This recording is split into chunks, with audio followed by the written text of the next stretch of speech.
So there was a pride parade in Germany where a German Muslim man got in a van and drove through the parade, intentionally injuring 29 people. And I want to talk about the immediate reaction to this happening because it's getting absolutely ridiculous at this point. The very first video that I saw in relation to this happening was this video of a German woman on stage telling everyone that when she heard that this happened, she was hoping that the driver was a white Christian man. To get this news that a car drove into the CSD, a man in the car. And what was also shocking for me was that the first thing I thought was, hopefully it's not a foreigner. Hopefully it's a Christian white person, but it wasn't.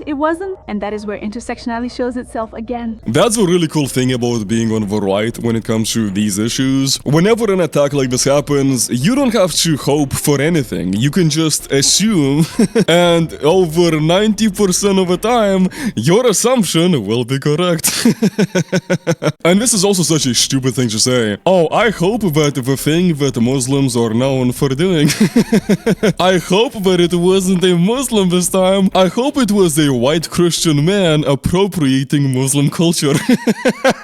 And also, just to be clear, the reason why she was hoping that it was a white Christian man and not a foreigner is because she was hoping that her side, her political side, could use this attack against white people. They always tell white people to not use these kinds of attacks for their political gain, but the only reason why they say that is because there are so many of these types of happenings that reinforce a right-wing belief when it comes to the migration issue. Even some reporters in Germany immediately after the attack started speculating live on air that the attacker was a white far-right guy, and a few hours later it was revealed that his name was Abdul. Funny how that works. I saw people blame the far-right, I saw people blame conservatism, I saw someone blame masculinity. It's so funny how there's just so many people that will blame anything and everything except for the actual problem.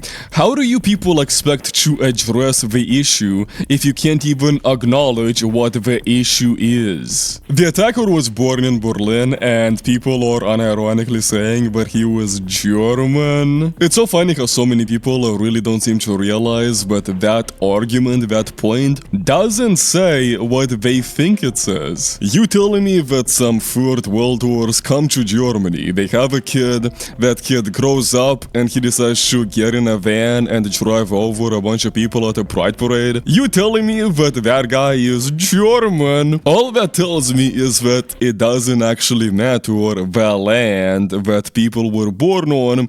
What actually matters is culture. And literally on the same day when this happened in Germany, in Paris there was another attack by another Muslim man who was running around with 2 kitchen knives who stabbed 3 different women, one of whom was pregnant. And I really like this article on the story. It says, "It is Allah who commanded me," the man lying on the floor says, and then one paragraph later, "The motive for the attack remains unknown." It's so insane to see all of these people lobotomizing themselves in a way, just to not reach some politically incorrect conclusions.